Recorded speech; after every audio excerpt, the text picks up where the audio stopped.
Hi, it's Therese from Lostinpaper and I'm here for Scrapbook Boutique, and I'm going to be using this newer set from Mama Elephant called Lunar Animals, and it has the sweetest critters and also this lollipop. It's from the Marion Smith Sweet Treats set.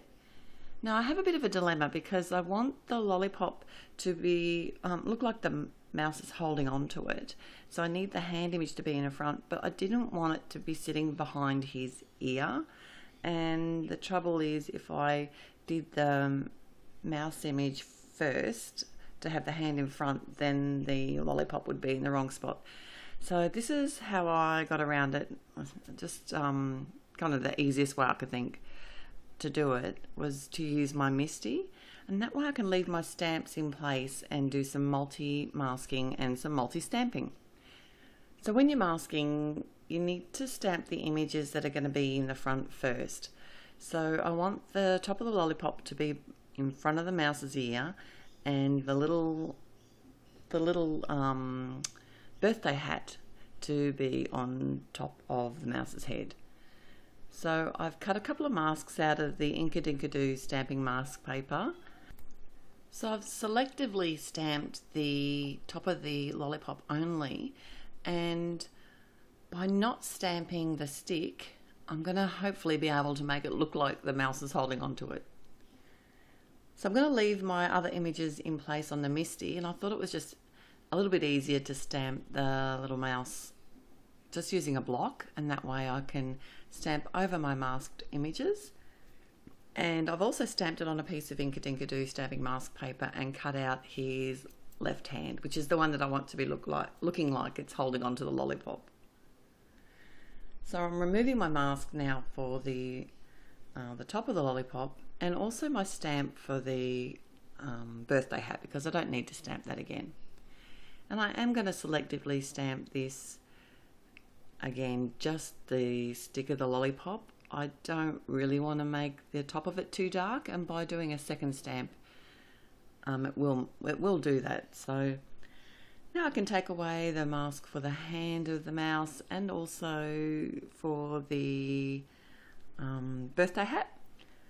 And I've got a Copic multiliner. This is a 0.3mm, and I can just draw the rest of that arm of the mouse in just to make it look like it's holding onto the stick of the actual lollipop.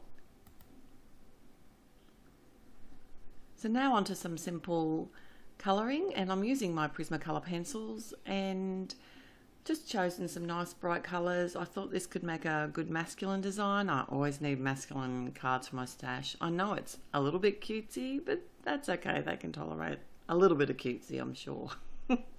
So I'm literally just going to be doing some simple colouring here and a little bit of blending on the actual mouse itself.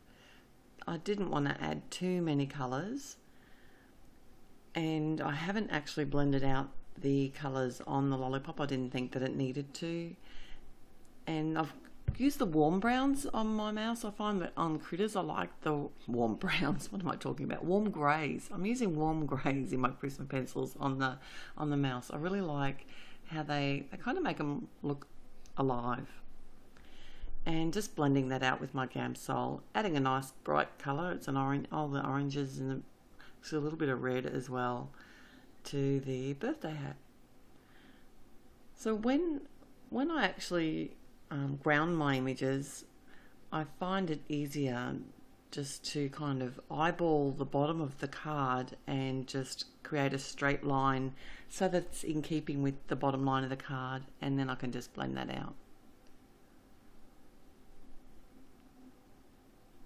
My sentiment today comes from another Mama Elephant set called Good Times, and it's a nice bold sentiment, so I thought use a scrap piece of paper and the MISTI, and I did actually need to restamp this, so that just saved me a bit of mucking around, and I'm just going to fussy cut this out, just leaving a little small white border.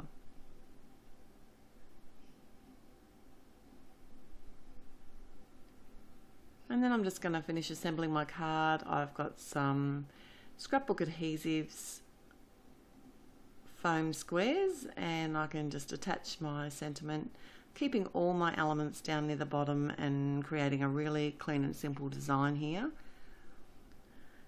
One of my favourite embellies, as usual, here comes some enamel dots, and adding these around the sentiment and using odd numbers in a group of 3, I find that works really well.